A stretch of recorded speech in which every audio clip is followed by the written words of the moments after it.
welcome to Game Brain, a board game podcast about our gaming group. I'm your host, Tom Donnelly, and I am back from Europe, back from my my adventure on the high seas, and here with some of my favorite people in the whole world. Trey Alsup is here. How you doing, Trey? Doing great. I'm happy to be here, Tom. Good. Tell your face that. Hey, Elder. Elder's here. How you doing? I'm smiling as we speak. This is the sound of me smiling. Worked on Elder. I can't believe it. Kind of a scary smile. I'm doing good. You doing good? Glad to be here. Yep. Yeah.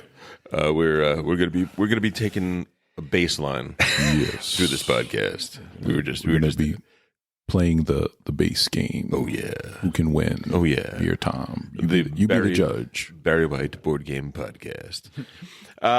We got some good stuff to talk about. We're gonna talk about a game that I think I could fairly confidently say has kind of taken over our group. Like we were hoping it would be good, and it has exceeded our expectations. We've been playing the heck out of it. Yes, it is El Burro. It's my new binge. It is your new binge, yeah. And when Elder says it's a binge, that means he is going to play it 80 times in about a month. That is just the way he goes, man. He's the binge gamer. He is the binge. So we need. I mean, the professor's good. I mean, that's a good nickname. That's a good nickname. But it could be the binge gamer. He has another name. He has another moniker. Yeah, that's the second one. All right.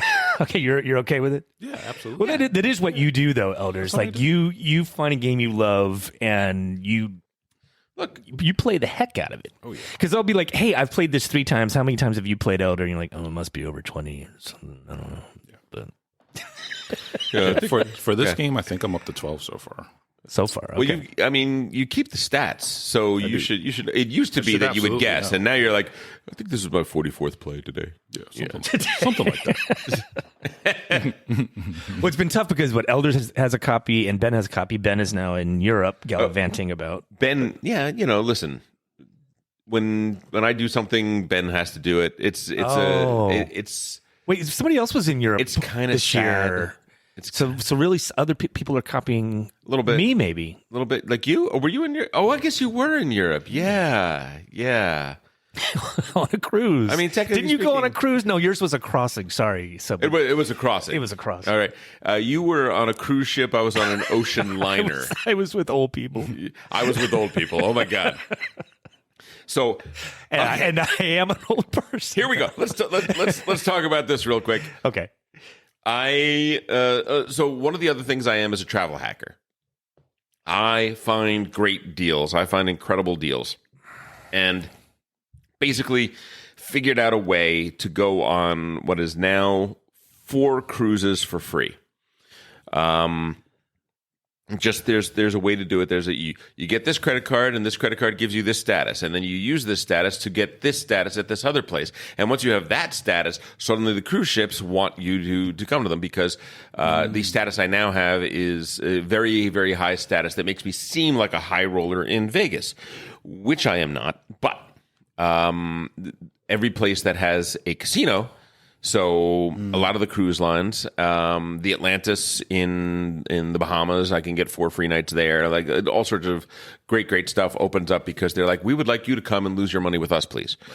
And so I went on the very first one, which was a transatlantic crossing, which was basically 14 days on the ship, and we only stopped 2 or 3 times in the entire trip. And my thought was, hey, this is going to be a great opportunity to get some writing done, and just hang out.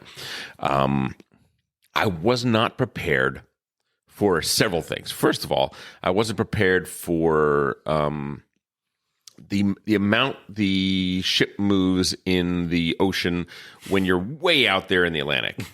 Oh, okay, yeah. It's considerable. It's not. It wasn't crazy or anything like that. But we had some days. And I was taking this. I got a prescription for scopolamine, which is actually the truth serum stuff. And you just take this little patch and put it behind your ear, leave it on for 3 days, and never got seasick. But scopolamine makes it impossible for me to write. Oh, like virtually impossible. I sit down to write. And it's like, are you zonked or what are you? Like a little bit, a little bit zonked. Okay. But it's more than that. There was something like my brain couldn't. Sure.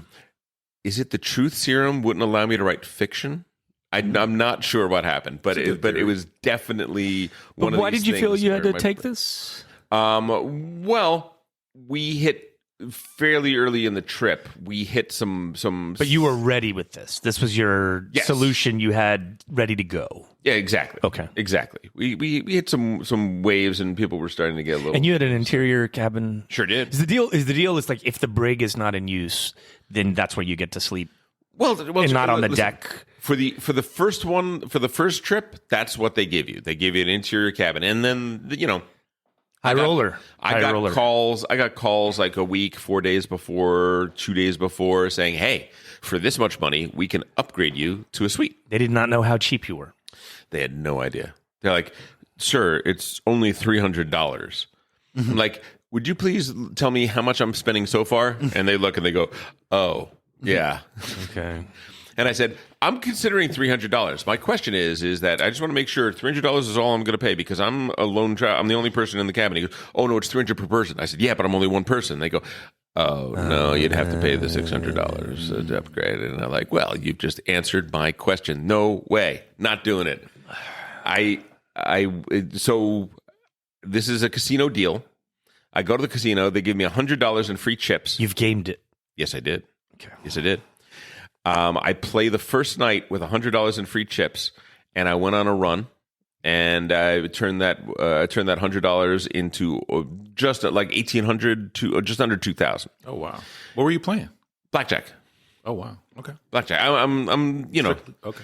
If they had poker, that's my number one game. If they don't have poker, the only other game you can actually get, you can actually win. Yeah, because you count cards, right? Exactly. Okay. Yeah. Now, when I count cards in Vegas, people will start standing by and watching you and watching what you're doing, and eventually telling you you could play any other game here, but you can't play that game, and you have to, or you have to leave. Has that ever happened to you, Tom? Yes, it has. Oh, okay. I thought you would have bragged about that. A couple times.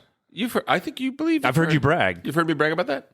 I've heard you brag about a lot of things. Oh, okay. But well, there you go. I don't remember that one. Okay, so maybe you showed some restraint. No, here's the thing. No, they don't do that there. You didn't show restraint. Like there was no heat. There was no backing people off going. of anything. It's just you're here, you're playing. Right. If you want to count into a 6-deck shoe, go for it. Because you're stuck on this ship. It's basically kind of a little bit. We'll get your money eventually. They did not. Yeah. I ended up making money on the trip, which was awesome.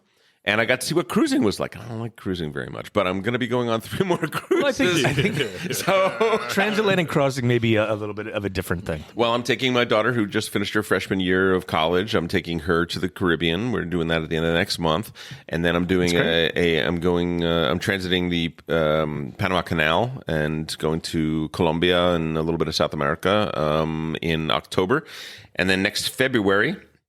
I will be doing Asia. I will be doing starting from Hong Kong, visiting Philippines, Taiwan, ending in Japan. Sounds like you are a cruise person.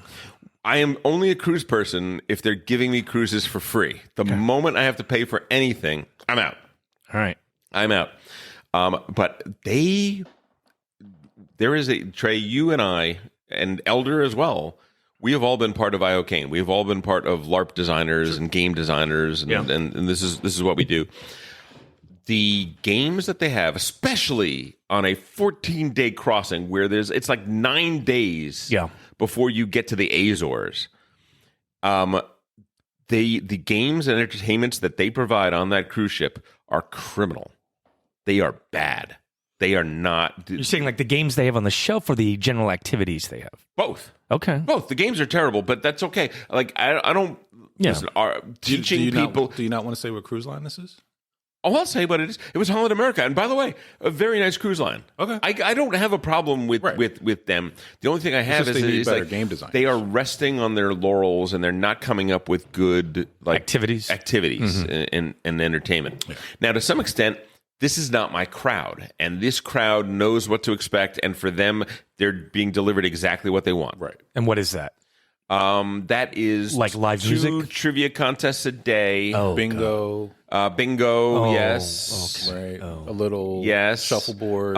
Like little cruise games. Like there's yes or no, which was probably my favorite of them. But it's just yes or no. What yes or no is the cruise director pulls up a person and starts talking to them, and they say, for the next 5 minutes, I'm just going to have a conversation with you. And the rules are you just carry on the conversation with me. You can't ignore me. You got to keep the conversation flowing and just never say the word yes or no. Right. And so they're talking to them, and it's at first, boom, nailed them. They're out in a minute. They're out in 30 seconds and all this sort of stuff. Then you get the people that are better at it longer, and then you see the cruise director knows what he's doing, right? He knows how to shape the conversation to get the unexpected no or yes out of you, and it's fine, I guess. The party games, the filler games, the things that we do here are so vastly superior to anything that they do. It's staggering. It's staggering. No Avalon. They don't. Well, I'm not sure Avalon would be the right call, but there are so many other games that they could be doing, that they could be playing. Now, that said, I was in the I'm not young, but I was in the youngest 5% of people on the ship. Sure, yeah. Yeah. It was unbelievably old, and they said anything over 7 days, it gets older. Cold weather destinations, transatlantic to the to the north, older people, and then what was the third one? Oh, starting in one destination, ending in another. Really, the age goes way up. But it was a fun trip. I had a really kind of interesting time. I enjoyed myself. I loved the Azores and exploring that. I got to spend some time in France. I got to spend some time in good old jolly old London. Had a great time. Speaking of cruises. And games on my brain. Yes, sir. Been thinking a lot about Galactic Star Cruiser. Galactic Cruiser is a... I have backed it. You backed it. I backed it. I wish I had backed it. You didn't back it? I'm talking about the Disney, Star Wars hotel that closed, Galactic Star Cruiser.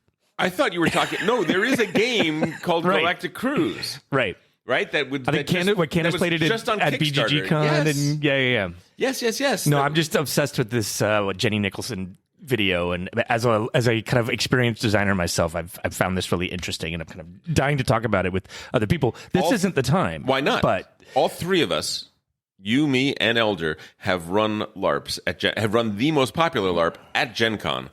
You know what I'm talking about at all, Elder? I know exactly, because this was my dream, like years ago. Like I wrote a blog about this like 10, 15 that you wanted to design one or do it? That I saw this convergence of amusement parks, Comic-Con, hotel, casino type places where you just like, instead of playing the old crappy games, you go into the casino and the entire casino is a game. Like it becomes a game board. And so, and your concierge, or one possible concierge, is just literally scheduling all your games, including LARPs and whatever else you want to do, pinball tournaments, board games, like whatever. Well, right. That's always the thing. These conventions, like the hotel and the travel, is 90% of your expenses, right? Yeah. Right. Yeah. Sorry to cut you off, but yeah, no, not at all. But yeah, like I was totally stoked when the announcements started coming, because I was like, oh shit, they're doing. I mean, a little bit of disappointment, and somebody's doing it before I ever get a chance to do it. If anybody is listening and they don't know what this is, Walt Disney World opened a hotel which was called the Star Cruiser, and Galactic Star Cruiser, and you would pay an exorbitant amount of money for basically 3 nights or 3 days. Yeah. The people that have made it most economical are putting 4 people in the room, and they're not actually big rooms for like a luxury price tag thing. This is one of the complaints. It's a cruiser. It's a Star Except for it's in the middle of the land. It's a Star Cruiser. There's no way. Look, you're going into a hotel that has no windows, but is giving you the experience. And supposedly you can go. First of all, they will take you to Disneyland one of the days. There's going to be a shuttle that is going to take you to Galaxy's Edge or whatever. To Galaxy's Edge, exactly right. And then take you back. And listen, you look at it and you're like, oh my God, you could be in the movie. You could be in the movie. And if they did a good enough job of it, it could be one of the experiences of a lifetime. It's like Total Recall, right? Oh, what's the one thing you take on every vacation? Yourself. What if you could be somebody else? What if you could live this whole other life? It's so I watched great. that again. I watched that movie again. It's so great. Yeah. This could be that if they can build some storylines, if they can have some tangibility to the experience in such a way that that you are a rebel agent, that you are, you're Andor, you're this, you're that, you're a secret Jedi in training. You can have these tracks and go on these sort of things. But Trey, please tell us. The article. It's mostly like, it's clearly this is the reason I'm bringing it up. But like, it's a thing. A lot of people I know, because we're all in LARP space, are talking about this. So this is a Jenny Nicholson video on YouTube called "The Spectacular Failure of the Star Wars Hotel." It's already over 6 million views. Oh my god! It's over 4 hours, and I'm sure you're saying I am not watching a 4-hour video about a Star Wars hotel. But that's what I said. But start it. And then start it. 4 hours later. It's really good. And more importantly, it's like the only real documentation of what this was. Yeah. And I'm very curious in this space. Yeah, same. I would like to kind of work in this space. I work in museums and in designing experiences for large groups of people anyway. So like, I found this really interesting. I know at least one of the designers on it too, and so it's really interesting to see like some of the really cool stuff they did, and then also where things didn't work out. Some of that may be just working for Disney. Some of it just may be $6,000 price tag. It's also like, how do you get non-gamers to game the kind of LARPing or character engagement that you want to do? It was a tough sell, but still, like, I think there's a lot to be learned from this video, and I think it's fascinating, and it looks great. Like, the nice thing is, like, you look at this, you will feel like, oh, I have a really good sense of what it was, and it's worth checking out. Yeah, I mean, my understanding, even though I haven't watched the video yet, but from everything I've heard, it was killed by half measures. It was killed by people second guessing what they were doing. Like if you build it, they will come. If you build it halfway, nobody's ever going to be happy. Right. And that's sort of what I feel. What I feel like, and listen, let's give credit where credit's due. This was the first big swing into this kind of experience. And I wish it had been more successful, because I don't want people to think, oh, they tried that. If Disney can't do it, nobody can do it. Then right. Who's going to be able to do it? But you can listen. Universal Studios, the Harry Potter world, has a lot of bells and whistles, has a lot of little things that are going on.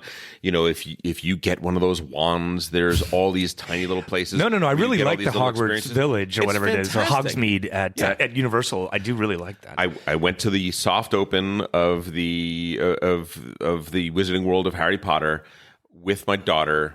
I had insider. I called every insider I knew, who worked at Universal, and I said, "Who's done it? Who wants to give me the skinny?"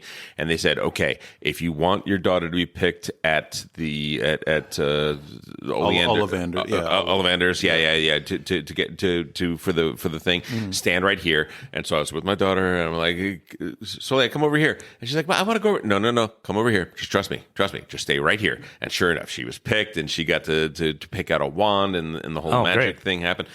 It was astonishing. It was everything you would want from, and for that was her dream as a college freshman thing. It was a little bit. Still should do it right now. Still wants the one. Okay, yeah. We refer. No, it's true though. Like, adults really as adults Hogwarts. love it. Yeah, it's pretty amazing, and what an experience like that can do for your sense of wonder and joy and all that sort of stuff. And dude, we know people that.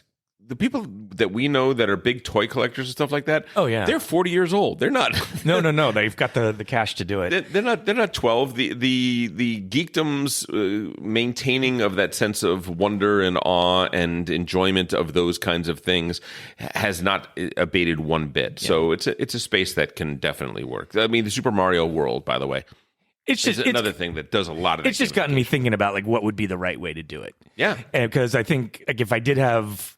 There's a lot going on in this video, but it seemed like what they were mostly content to do was to have people interact with the space and Disney itself, like the technology and the NPCs and costumes. The interaction wasn't forcing people to work with each other.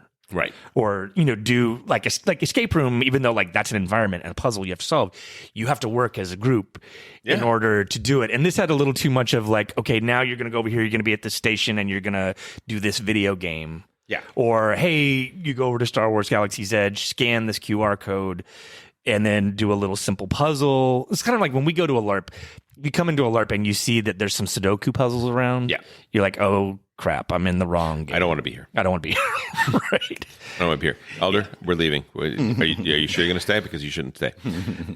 Listen, as we've seen, you and I have done a lot of no proscenium type stuff, like interactive theater events and things like that. We've attended them, yeah. We've attended a lot of them.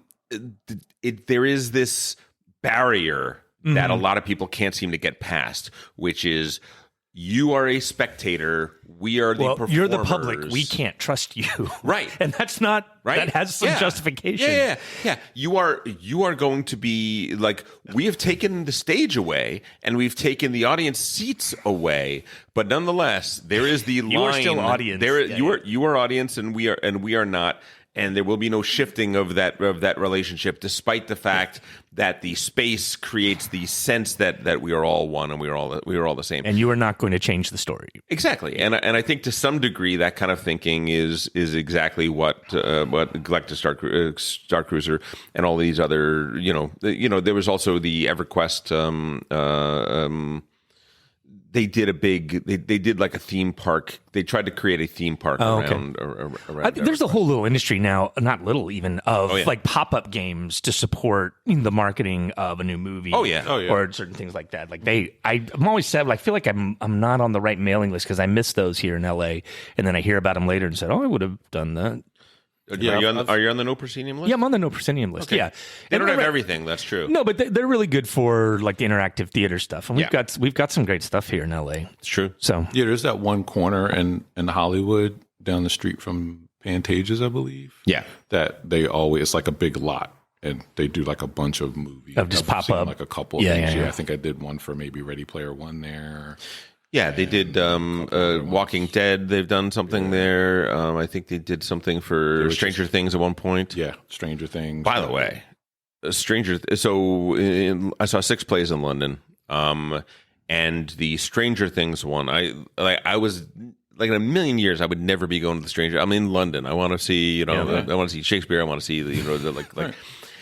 But so many people said again and again, no, you actually have to watch the Stranger Things. It was kind of, now listen, story B. Story got a B. Yeah. Spectacle got an A+. The production design of it was frankly astonishing. I don't even want to spoil it because it will be coming. They're casting it in New York right now. Yeah. It will be coming everywhere. When it comes to you, go check it out. It's kind of amazing. It's a prequel to Stranger Things. If you know the villain of the 4th season, this is when he is a young boy and Hopper and is a teenager and so on and so forth. And well worth it. Quite an astonishing experience. I've seen tons and tons and tons of live theater, and some of the effects and some of the ways they decided to tell the story and stage the story were astonishing, and we'll be seeing echoes of for a very long time. So anyway, cool.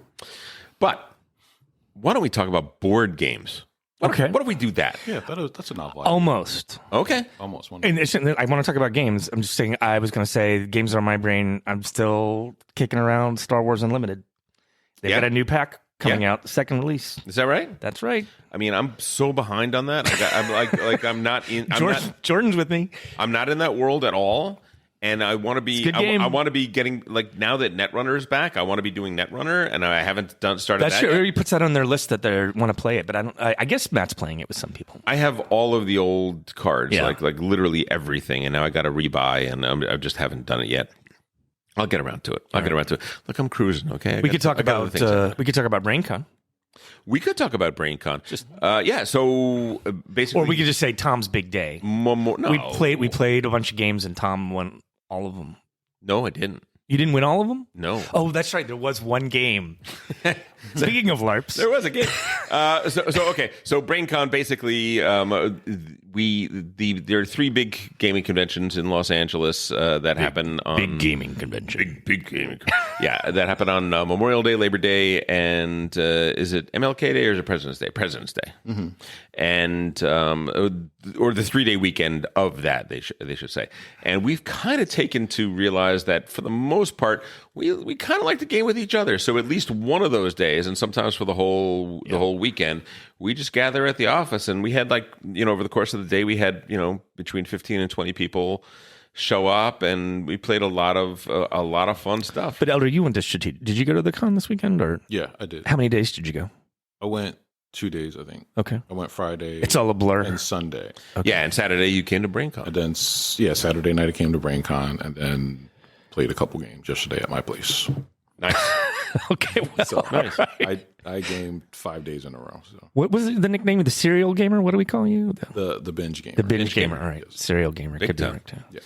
Yeah. Big time. But BrainCon's always fun. It's always fun getting a lot of people together. You get people that don't come as often showing up, and it's always strange bedfellows, weird combinations of people. Right. I think we started with Guards Guards of Atlantis, 2. 6-player Guards of Atlantis 2. 6-player Guards of Atlantis 2. Fun game. Always a fun game. Still a great game. It's a good Is that the Saturday mobile game? Yep. Okay. Yeah. And You play a character. We had 3 on a side. You have 5 cards. You play them in each round. You can push. yeah. You level up. Your powers go up. You specialize. It's great. To some degree, it's are you going to focus on killing minions and moving the tug of war into the enemy territory, or are you going to focus on killing the heroes? Right. And our enemies, Matt, Jordan, and Paul. Trey. I was on. You were on the there. other side? Yeah. Oh, Paul was there? It was you, David, and Paul. Me, David, and Paul. That's right. You guys were in the. We were the killers. You were the killing heroes side, and You were the pushers. we were the push the minions around, and it was a war of attrition. It really was. We couldn't kill you fast enough. Couldn't kill us fast enough, and we came up with a big W. Big W. People didn't. At first, we weren't, or I wasn't so happy with my team and the way the cards came out with. But at the end of the day, You mean Paul was on your team and you weren't happy? Paul and David. Yeah, I wasn't. I wasn't. That's remarkable. Especially a team game, a game that is based on teamwork and helping each other out. Yeah. I was like, Paul's not my first choice. Worked out. Then we played a game of Blood on the Clock Tower. Is that what was next? Okay. I think that was what was next. Okay. Yeah, I gave it another try. Yeah. How did it go, Trey? There's some products that you can buy to get the stains out of your pants. Yeah. I think I soiled my. I had a little bit of a baby moment. Trey doesn't. I think I was a little bit of a baby moment. I soiled my pants. Trey does not like this game, people. Okay, now I am not a huge fan of the game. I have had more experience playing it. A lot of people enjoy it. Yeah. Continue enjoying it. It can I'm not be- saying you're wrong. it can be a wonderful experience, and is in the right circumstances. It can also be a not so great experience, depending on what your situation is. However, what we discovered when we talked about it, when we post gamed it, is that you and I, coming pretty heavily from the LARP world, like some of the way the game is designed kind of violates some like LARP like golden rules. Yeah. In terms of play balance and fairness and all that sort of stuff, and We've got some expectations that are not that the game doesn't That are honor, and that's tricky, probably that's probably my issue or our issue. Like we're so used to Avalon, where you feel like you're building on certain facts, and then you find out like, oh no, everything you knew at the beginning was nonsense, and you should have considered that it could have been nonsense. That you could be the drunk who thought you saw another drunk and. two other drunks. Two other drunks, excuse Or me. one of two, yes. Listen, I still like the game. I will still play it. For people that don't know, this is kind of of like a werewolf game, but with highly specialized correct. roles. That was hugely hyped before it came out. There were people saying that it's going to remake what board gaming is. It didn't. A lot of people feel that but way. People, listen. People who love it, and I see it on Discord. People playing it online. listen. Not Discord, on Twitch. People play it on Twitch. It is a variant of Werewolf or Mafia, and Werewolf and Mafia are absolutely fantastic games. And if you want to go deep, you probably go Blood on the Clock Tower to get the deepest experience. I mean, you can LARP the heck out of it. There's so many things you can do. It's just the way the game is balanced, and the freedom of the storyteller to balance and rebalance the game. Therein lies the rub, that when it works, it's great. When it doesn't work, it can bring out some bad feelings. I'm 0 for 3. in some people. I'm 0 for 3 in the game. in some people. But I enjoyed it. I still always enjoy that game, even when the game doesn't go particularly well. I had one particularly bad time once, but other than that, I pretty much have a great time, and I enjoyed playing this game on that day, despite the fact that I didn't love everything about how it was played. I still enjoyed it, and let's give credit where credit is due. Smokescreen, Mike Kananak, Big W, won, killed us all. He loves that game. Killed us all. He loves it. Slayed us. Just destroyed us. Just smiling little. Clearly, he's Englishman. an expert at that game, and he deserves it. He did great. He did great. Then we broke It's a great game, and he's a great player. Then we broke into mini tables, and we did all sorts of stuff. We played. Let's see what did we play.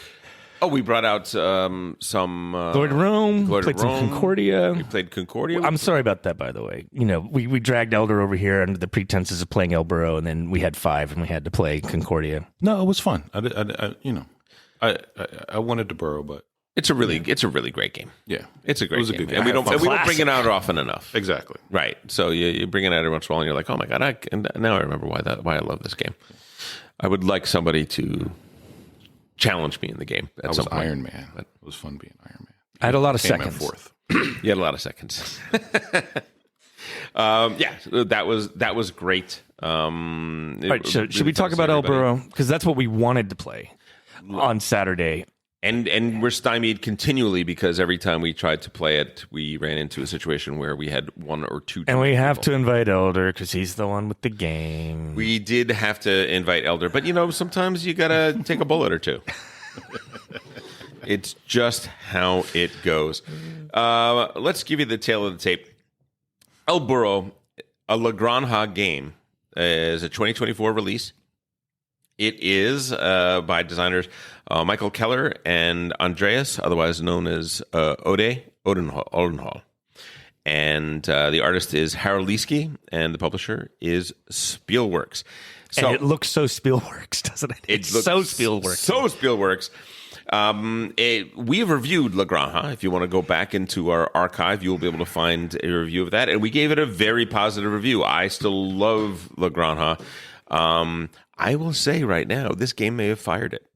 Oh yeah, It's a revision. It may have fired it. Yeah. It's too close. 80% of the DNA of La Granja is still there. I don't say it properly, I know, but yeah, 80% is there, and the things that they addressed are great. Or better, yeah. Yeah, they're just like straight up better revisions. Yeah, I don't see why you play if you have It fires I it. don't know. Yeah. I don't know why you play La Granja again. So these are the designers that made La Granja, obviously. Yeah. Trey, would you like to take a guess what their last release was before this one? I had no idea. I asked you, what else have they designed beside this? And you got all giggly. Yeah. Their last release was a game that you and I played at, not quite played. Uh-huh. We began to play it. Planta Nubo, ladies and gentlemen. Another time I soiled my pants. A little bit. I'm gonna bring us back. Okay, so here's what happened. We were at BGG Con. Yeah, I was wondering about this game. I thought this. We were at BGG. I thought it was Con. Uwe Rosenberg, but yeah, he came in late on this. Here's what happened. All right.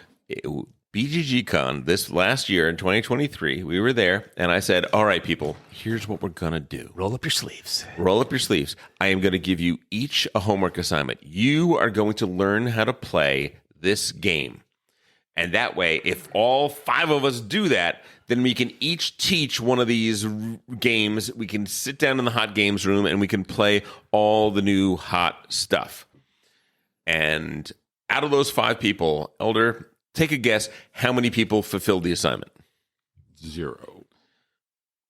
Trey's hand is up. I learned apiary. I taught you apiary. I will accept it. It wasn't the game you were assigned.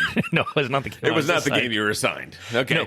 Okay. No, the answer Was is I assigned this? The question was how many people fulfilled the assignment, Correct. which was these games. one assigned. person. Just But me. we didn't. Nobody agreed to these terms. Okay. Just, by the way. just me. It was you just- did. You gave us our assignment, and Correct. Yeah, whatever, And if Tom. you do not agree to that, what you do is you put your big boy pants on and you say, "I don't think I agree to this." I You don't said have big boy nothing. pants. If I say learn this game, so that we can teach, and you learn. Yeah, but I never do this, by the way. The like learning a game from the rule book. I haven't done that in years.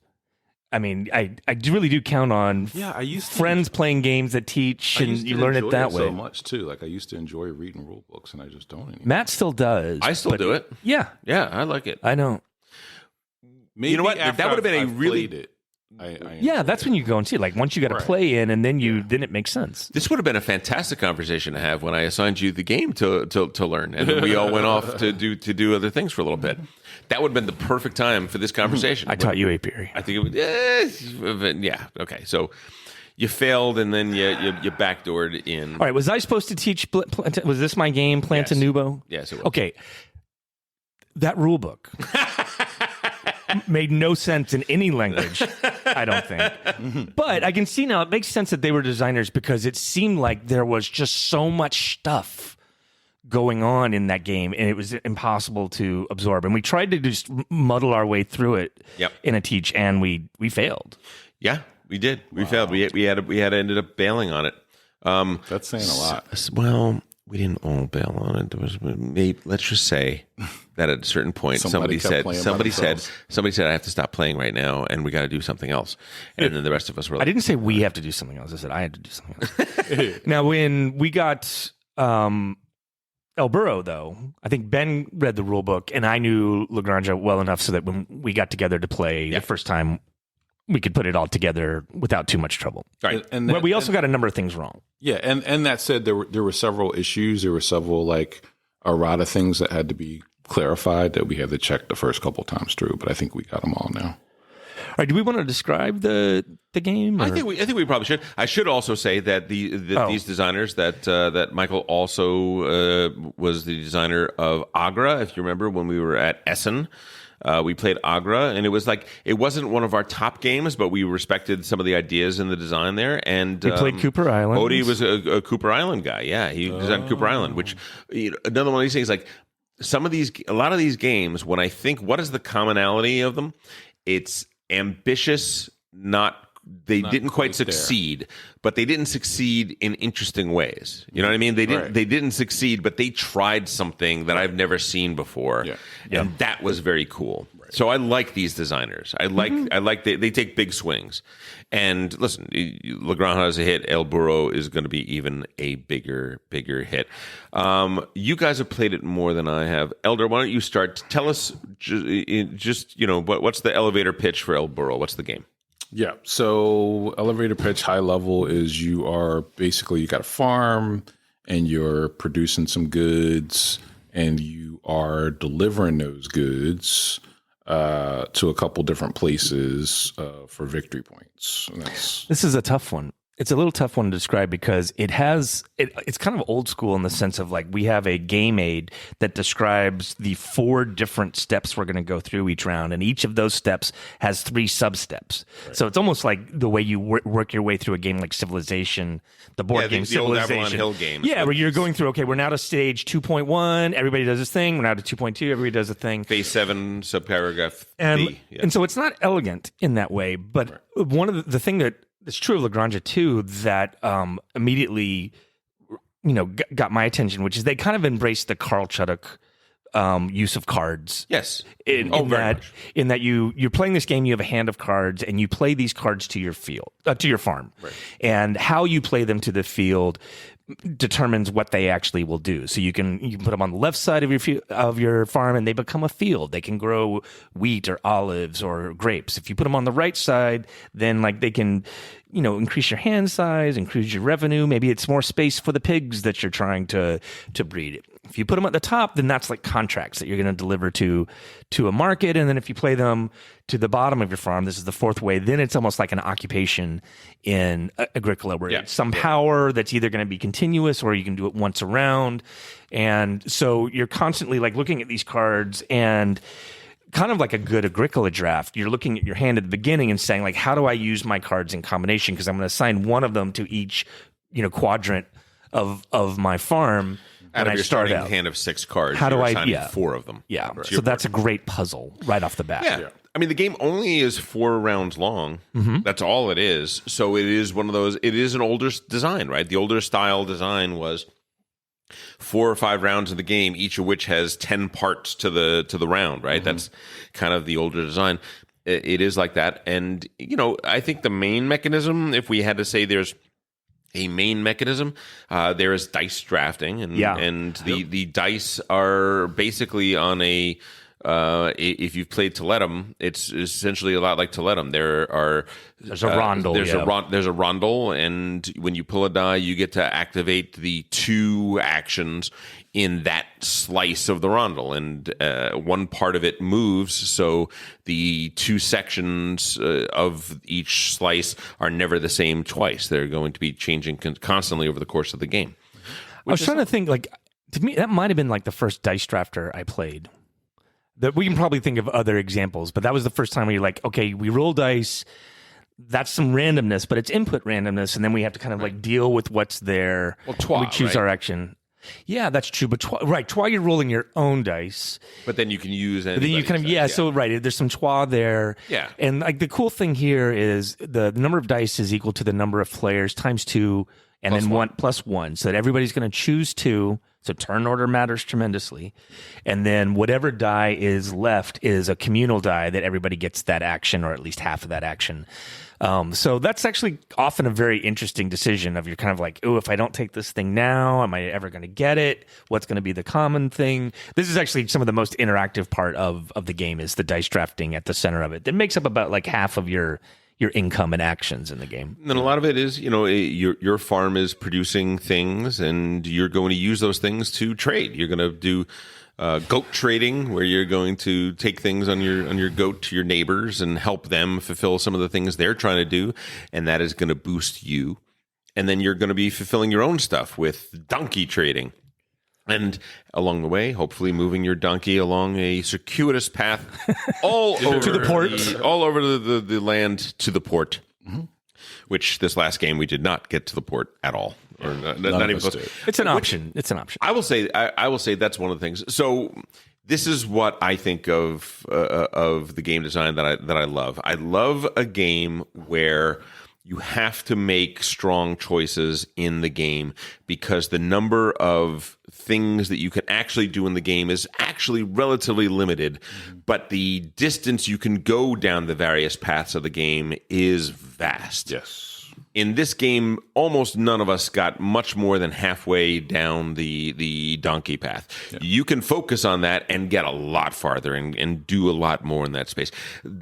In this game, I think I had the most trading going on, but you can wail on the trading and just be constantly doing a game where you're constantly fulfilling orders and scoring a lot of points that way. There's games where you're going to be focusing a lot on your farmers, the workers that you're bringing in, and you kind of have a worker engine. There's a money engine that can be activated in the game. The siestas are... Yeah, there's a weird thing, right, where you're constantly tracking. You can take breaks. Yes. But which will determine your turn order next time, but will also allow you to advance your burrows. Move your donkey, get victory points, and all kinds of stuff. Which is a nice interactive thing, too, of kind of like, hey, I'm going to take a break so that I can do better next round. We haven't even really begun to fully explore the different ways you can play the game. There's certainly, I don't think there's a right way. Yeah, I think at the end of the last game, you were saying, Elder, I need to focus more on these. What you call the public markets, or what's the public? Yeah, the what do they call them? Local markets. The local market markets tiles that kind of generate these engine tiles that give you some kind of power. Yeah, as your donkey moves around the board, you're crossing into these areas that are now new markets, and all of a sudden, guess what? Now you can do this market, and how does this market work? Well, this one is you're basically loaning farmers to the market, and you're going to score points that way. Or here, this one wants the upgraded goods. The goods are great, right? You got the basic goods, things like pigs, grapes, wheat, olives, and then the upgraded things. You have the you can upgrade them. You have the pot of food. You have the wine. There is a little like Uwe Rosen. There's a lot there. I think they've worked with him, but also I think there's a lot of Uwe Rosenberg. Like this does have a lot of Agricola in it. Mm-hmm. Well, or and Labora, really. Because there's the upgraded goods. But you have occupations, you have the upgraded goods. Yeah. You've you don't feed your people. You have to pay for your people for them to vacate their actions and stuff. You know, there's definitely some farm DNA from Uwe Rosenberg that's in this. Yeah. It's heavy in the sense of like there's a lot. Yeah. On BGG, it's a 4.36, which that's up there. Oh, yeah. It is your first play, you're just trying to get your feet into the flow into of the what's going to happen. What's going on, right? Yeah. And all that sort of stuff. And then you can start to explore the space in your second and third game. That's when you start to really figure out, oh, now I know how to pull all the levers. Now let's see, how do I start to maximize things? Which comes back to that thing I was talking about, which is there are so many different ways you can play the game. There are so many different things that you can focus on. And to really get the most out of any of the different aspects of the game, you're going to have to dedicate your entire game to maximizing that. Mm-hmm. Which is kind of great. I mean, I love a game. That's not everybody's idea of fun, but this is definitely a lot of times like, oh yeah, the sequence that you do things, how efficiently, and you've got a lot of little knobs you can pull and do, and like the timing of it is often really critical as you play it. I wouldn't think, like, in some ways, I wouldn't think this was a game I would like, because I don't think it's actually elegant. Like, in the sense of, like, Concordia, I think, still stands as, like, this is a really straightforward, it's a lot of game, but ultimately it's a pretty simple thing of, like, you're going to play a card, you're going to do the action on the card, that's your whole turn, and then the next player goes. Here we've got these multiple step things. But that said, it still, like, completely works for me, and I can't say exactly why, other than I'm completely content to be in the puzzle of this game every single time, and it's presenting like new challenges every time we do it. Elder, let's bring up the elephant in the room. There are only 9 different tradable goods in the game. Yeah, I was just thinking about how many resources I have, but that's not counting money, and it's not. No, that is counting that. There's only 7 with it. Really? There's only 7 without those. Oh wow! It feels like more. It does feel like more. It does feel like more because I thought, I was like, oh, I don't think there's enough different goods for Elder to give it his highest recommendation. But it meets the Elder threshold for different types of resources. You said 9. Okay, so let's talk it out. All right. There's 3 harvest goods, the 3 harvest goods, the 2 upgraded goods from the 3 harvest goods. Right, that's 5. Right, the pig and the sopressata, the right. So that's 7. Money, yeah. Workers. The next one, money and workers are the other 2. That's 9. That's 9. There's got to be another. Sometimes they have just a little star meaning any upgraded good. Yes, but that's not. No, but that's they're already counted. Yeah. But that means believe me, Elder. While I was playing this game, I was immediately thinking of you. I was thinking of Elder seems to be having a good time. Does he realize there's only 9 tradable goods in the game? I guess. Could you call cards a resource? I guess kind of, except that you're never trading with them. Yeah, but you're never. There's other things we're tracking, like your donkey moves. Oh, there's water. There's water. There's milestones. That's probably. You forget. I mean, water's a resource for sure. Water's definitely you trade the resources for. Well, you can. You never deliver. You can expend it for something, right. but you're not adding it into a cart. You're not delivering it. You're not. I think Elder wins this round. Okay, we're gonna give him 10. I think we got to 10. Double digits, and so like that's enough. That's usually the minimum is 10. Okay, so to be minimum resources, it's a very good use of those, right? Good. Yeah, it's fantastic. Yeah, and then I also wanted to mention in the general description is that there's, again, if you like a game that has a lot of flexibility, there's all these anytime actions you could do, which I think there's 7 or 8 anytime actions you can. At least, yeah. Yeah, you can always, as long as you have money, you can always buy anything you want. You can always upgrade anything you already have. You have workers that can be... Right, you can use your workers to take any one of that. That opens up, 6 different... Yeah, it's almost like the opposite of Agricola in the sense of like your workers. It's not like, hey, it's your turn, place a worker. Right. That's not this game. Rather, it's, hey, it's your turn, draft a die. Right. And then you have these workers that you have in your inventory, and you can use them on certain spaces on your farm, which are highly upgradable. that so that you kind of specialize in like, I'm really good at this. For example, in my last game, I had a big pig engine, big pig strategy, Big pig. which I had to get it going, kind of using the Agricola formula of like, you have to have 2 pigs in order to start breeding them. You have to have inventory to hold your pigs, but pigs are actually quite valuable. And there was stuff on the board in this game that said pigs were going to be really important. So, Yeah, and when it comes right down to it, at the end of the day, those cards are the difference maker. Yeah. Because you have this hand of cards. Each card can do one of 4 things. What is the magical combination of how do I use these cards to my best advantage? And there's so many little spaces out on the board that are like, oh, that space is going to need this. So, it's going to behoove me to get more into the pig game or to be making wine more for this reason. It is one of those games reason. where not only you're going to look at your cards, but like the variable setup of the map will say, hey, in this particular game, pigs are going to count more, there's going to be certain rewards every round. Yeah, the difference between the each of the 4 rounds is going to have one special condition for just that round, and here's what that is. It's solid stuff. It really is. And I love La Granja, but La Granja is a game that doesn't make it to the table quite as often as I would like. And I was like wondering, why is that? And just to give the too heavy. Maybe the simplest explanation is that when you put the cards into your farm in La Granja, I've just basically made a wheat field over here. Right? That wheat field, next turn, I'm going to have to do all sorts of things to put wheat into that wheat field and then do this and then do that. And so it's kind of very punishing in a lot of ways. In this game, the moment I put that wheat field in, it gets a wheat.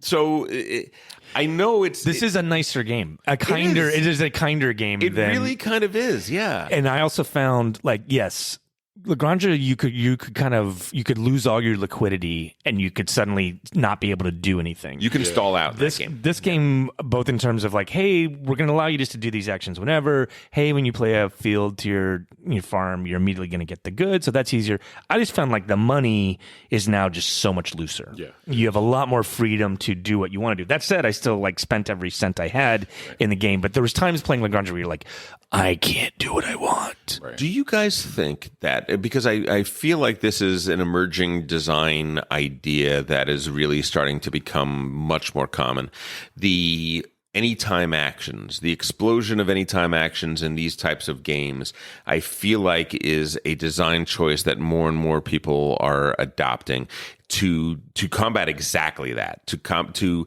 say, in this very, very complex system, we want you to be able to reason and figure your way out. Almost everything is fungible. Almost everything can be converted into something else. And if you can figure your way through that, you will be able to find unexpected ways to do things, and that is pleasurable. Yeah. When I think of Toletum, when I think of like even Imperial Steam and games like that, there's a lot of different ways to skin some of the same cats, because you have the same basic resources and they can be used in this way or they can be used in that way. And that explosion of free actions that you can take at any point during your turn in order to get what you need to do this. Punishing rigidity in terms of the sequence in which you do stuff does feel like a hallmark of some older games that, like, why create reasons for people to dislike your games? Right. On the other side, though, I almost feel like anytime actions can be a little bit misleading in that I still think you should only be able to do anytime actions on your turn. That may actually be a rule. That may actually be a rule. I think it might be the rule. I think it's any time on your turn. But I don't want to be like the jerk that imposes that. But having played the game a number of times now, I might just be that jerk, because like you do need to actually track what other people are doing. So if they take an anytime action while you're actually in the middle of your actions, like, wait, what just happened over there? Right. Ye who should remain nameless. Trey, we want you on that wall. Okay. We need you on that wall. I would rather you just said thank you. Right? Trey, Not only do we know that you ordered the code red, we wanted you to order the code red. I am not the rules lawyer. We already have one of those. We never get to see our dear friend Alfred. But the big thing also is like when you have these anytime things, it's like, hey, you can do like there's a downside to that freedom too, which is like it's hard to track what other people are doing, and especially it's kind of like, oh wait, maybe I didn't want to do that, and you're moving it back and forth, and all of a sudden you're like, I have no idea what's going on another player's board. And suddenly, like, it's a bad feeling for me when I'm feeling like, oh, maybe with certain players I can only play this on BGA because I need I need BGA to enforce the rules.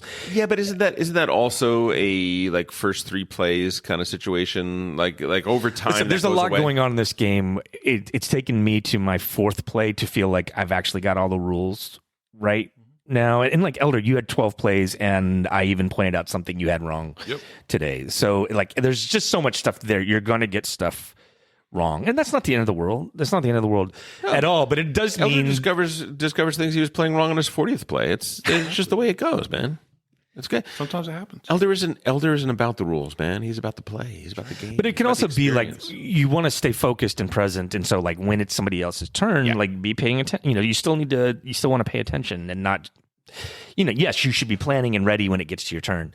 I will say, like the wait, I think is pretty well deserved. This is not going to be a game for everybody. No, if you have that friend who's a little too AP, this may not be the right thing for them. It's not. It deserves its heaviness. Let's talk playtime. It is in the early going when you have people that are learning the game. It is a long game. Yeah. For a game that only takes 4 rounds, it is a long game. And in each round, you're only taking 2.5 main actions. Yeah. Right. Yeah. So for a game that's that long, in that situation, what does that tell you? That tells you you're going to be waiting a while for people to take their turns. All right? And I'm not just talking about Elder. I am sometimes talking about other people too. No, Elder's not the guy. No, Elder's not the. Elder is not the one. But it is. Yeah, I would say for your first play, yeah. I would play this game with 3. Yes, Yeah, like, agreed. and I think it's got on BGG. It's got it best as 3, and I think that's absolutely that's right. accurate, Having played 4, like 4 is too long. It's too long. Yeah. That's too much time between your turns and everything. At Strategic on, what was it? I guess it was Sunday night. There was something else I wanted to do later after Strategic on, but I hadn't gotten a chance to play El Burro yet. And it was like that time where we had a table and it was going to be 3 of us. And I was like, okay, this will be perfect. I'll get out of here late, but not too late. And then somebody, moseyed up to the table, and it's like I just didn't want to be that asshole to say, oh, we want this to be shorter and we don't need a new player. This is why we need Trey on that wall. Exactly. Because Trey would do it. But this is good. No, this is you're good not advice. playing Though this it's game. like you should kind of jealously guard your 3-person play here. Yeah, certainly for the first couple plays because we had to teach it. Yeah. Yep. And then and the guy was pretty quick, but he did have a lot of questions because there's a lot of stuff going on. And then we had one player who is a bit AP prone, and it just wound up being like, I think it was a 4-hour game. Mm-hmm. Yeah. Which and you're trapped. So it's like it's an hour around, dude. It's like, fuck, man. Yeah, and there's not a lot of actions. There's not a lot of things going on. When you look back and you say, what did we spend that hour on? Right. It's not a lot. Yeah. But it's because But I'm always engaged. The interconnectedness of all of the different mechanisms and all the different little things that are happening in that game, they kind of make it fascinating. They really do. Ben really loves this game. He kind of gave me some notes of because the criticism, we played it with Jordan. I think Jordan liked it. His comment was maybe like a little low interaction. Yeah. For his, he for told his me taste. not enough miniatures. Well, I think it is fair to say this is not a super high interaction game. I think there's still plenty, and I think it will meet the threshold that most gamers have. But as far as like when we're looking at different board games that have high degrees of interactivity, this is not one of them. But it's also like I'm okay with it. It's not just multiplayer solitaire. Your cards are not drafted. You get your hand of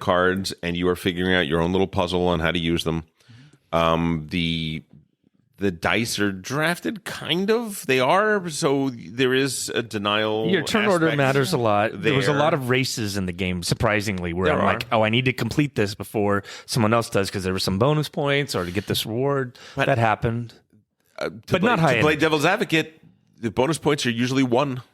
It's usually one bonus point in most of these cases. Yeah. Not a lot in the grand scheme of things. I mean, the fact that there are a lot of races, those points can add up, but not a ton. Again, like I shouldn't be as big of a fan of this game as I am, but it does come together, and I think that's maybe what we're talking about here. Is like this is a revision of a game that we already liked, and like I think we could go into detail of the stuff that they cut out, but like the changes are really good. They kept the part that I think we all really liked, and then there was some competitive market stalls where you could like replace other people's tokens and that kind of thing. Actually, like they took out some interactivity in a sense. Some of they did hey, I'm placing this, and so I'm removing your token. That's the part they actually X'd in the revision here, but it's a good revision, and I think clearly it shows they were working on this for a long time to polish it up, and so that polish shows. Like we said at the beginning, these guys make big swings. They swing for the fences, and in a lot of ways, the design of the game, when you really break it down, it is an older school game. It's almost Avalon Hill-esque in terms of the amount of little mini sections of the round where now we do this and now we do that and now it's time for this. There are two separate decks of cards that we use and manipulate in order to take bonus actions and extra actions, and now it's time to figure out how many steps we're moving up the siesta track and so on and so forth. I mean, from that description, if you had told me this, I would be like, I'm not sure I want to play this game. Right. And yet it all works. It works really well, and it kind of T-bones you. It kind of hits you sideways because it's obviously those old school games work and they're still great in their own way, but this is a combination of the new and the old in a kind of fascinating little combination that really kind of you take this thing out on the track and and suddenly you're starting to put together all the little levers and you see how they can combine and you feel like you're really humming by the end, hopefully. Elder, do you think this will be the binge of the year for you, or it's too early to tell? Probably, I guess that it seems like it. It's I mean, we're actually pretty far. What are we, halfway through the year now? At the end of June? Almost, yeah. I think it's safe to say it'll be my most played game this year. I would think. Crazy, because I don't see any, especially if I still haven't won it. So maybe I'll feel differently after I get a win, but probably not. I still enjoy it. Then you can move on. Yeah. Okay. It's currently got an 8.1. It's doing well. It's it doesn't have a lot of reviews yet, so the overall rank is in the 7,000s. But only 101 ratings, so it's just getting. It's going to change, but so far the ratings are very high. The weight is very high. Listen, if you like your meaty games, if you wish somebody designed kind of Uwe Rosenberg style games, which we don't see those old Uwe Rosenberg styles much anymore. Though he's streamlined and simpler, though everything about this game is different than those games, it feeds the same soul, right? Mm-hmm. It feeds the same part of the body. It's really, really good. The artwork, Harold Leesky does a great job with his artwork. It's all pretty simple but elegant. Trey doesn't like it so much. I think it's fine. It's Spielworks. It has a very farm feel to it. I think it's appropriate artwork for the game. It's not, and you're gonna get some things wrong. I mean, there's some weird stuff where it's just something like, hey, this is a burro. You're going to do certain You're going to do a donkey delivery, and then you have donkey moves, and they've got different shapes of, like, they have different icons or the different things that donkeys can do. And I'm just saying that can be confusing on your first play. I'm not saying that the iconography is poor. I'm just, it's not a gorgeous game. Okay. Spielworks. Spielworks is always these like drab, which I'm fine with. At BrainCon, I'm fine with my soulless cube pushers. At BrainCon, you guys were playing it over here on one side of the room, and we were on the other side of the room playing something else, Francis Drake or something. And I just remember all the time, every time it's like, Mike was just like, well, it looks like, I think I'm going to make some donkey moves now. And we just heard donkey moves so many times coming from that accent. So we were just sitting there like, boys, have you taken your donkey moves? No, I haven't taken my donkey moves yet. No, I got to take my donkey moves. All right, well, maybe now's the time, And so Mike loves his donkey moves. We were making so much fun of it, and we were crying. We were laughing so hard. And you guys had no idea. You were so immersed in the game that you didn't realize that we had said donkey moves like 20 times. Really, really, really good stuff. Super enjoyed it. Quick question. Are there any games on the horizon that are particularly interesting to you? I know that we're going to be reviewing Cusco pretty soon. I think we have a full review of that we're going to probably do. I know that I want to talk about Shipyard, the new version of Shipyard. Okay. Very, very much looking forward to talking about that. But is there anything on the horizon for you guys that Well, but people are starting to play Arcs online. Yep. I always want to check out anything Cole Worley does. So for sure, definitely. What is it? The Ezra and Nemura, the new game from the guys who do the Wayfarers games. That's your jam. It's from their. It's not a South Tigris or it's not the North, South, East, West. It's their historic collection. Ezra and Nimra, I think it is. Yeah. I just got that delivered with Kickstarter, so I'll probably be playing that. And I'll say, listen, now that Netrunner is back, we've never reviewed Netrunner. But also, we don't really play 2-player card games so much. No, but that's not what our gaming group does. No, it's true, but this is an exception, and this is special, and we can do this. This is the design. You got to show up. I've played some games. I don't know what you haven't played the games. Matt's playing the games. Jordan's playing the games. David's playing the games. I have binders full of these cards from the old version. They don't. Okay? They're not good anymore. Well, it's a community-run game now. They're about to be not good. They're not quite not good yet. Right. But that's a hard pill to swallow. Sorry, man. For somebody that likes to people to pay him to go on cruises. You tell me I got to rebuy my cards. You're gonna. I think they're free. You just have to print them. You pay to print. All right, all right. I'm not saying I'm not going to do it. This is a game for. Listen, if you're frugal, this is the game for you. Netrunner's incredibly affordable. All right, fine. All right. Listen, I'm not saying I'm not going to do it. I'm just saying I'm going to do it. And then, of course, the War for Arrakis. I mean, yeah, I heard that was good. Got to do it. I am suspicious of anything Dune now. There's been so many Dune things, and I still need to give more Dune Imperium a chance because I didn't like it so much at first. But this new version of it, this new version might of have it. To swing. Have you? People are saying it's not your jam. It's not Elder's shaking his head. It's not Elder's jam. All right. It has one tradable good. Spice. It's just melange. Not enough. Not enough. You're telling me these people don't eat food?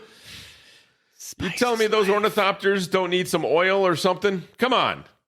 Give me some tradable goods. Okay? Books. Something. Gems. Oh, my goodness. Guys, I love playing games with you. I enjoy very much all of this. And I had a really great time tonight playing El Burro with you. It was a real, real gem. Ladies and gentlemen, if you don't know, Ben Mandelker is just crushing the YouTube thing right now. We've got videos up now and stuff like that. Instagram. Yeah. Find us on the Instagram and the YouTube. Ben is crushing. You're not sounding old at all. No, find us on the YouTube. Yes, I don't think we do. We're on the Facebook. I don't think we do the talk tick yet, but we're going to probably do the talk tick eventually. Yeah, we do. Discord is still one of the best ways to connect with us. We get a lot of comments there, and if you just want to have a little bit of contact, Facebook is a great way to keep in touch with what we're doing. And we hope to see you again. Oh, by the way, thank you, everybody. Because we had the 3-day weekend, we are recording this midweek. We're going to be giving it as a midweek release instead of the usual Monday release. Hope that is not messing with too many of your schedules. And you have been listening to Game Brain, produced and edited by Matthew Robinson, Tom Donnelly, Trey Alsop, and Ben Mandelker. Special thanks to Daedalus for our incredible music. More on Daedalus at GameBrainPod.com. And thanks to Edamar Peleg for our incredible graphics. You can reach us by email at contact@GameBrainPod.com or on Twitter at GameBrain_pod. Thanks for listening, and go play some games with friends or make some friends with games.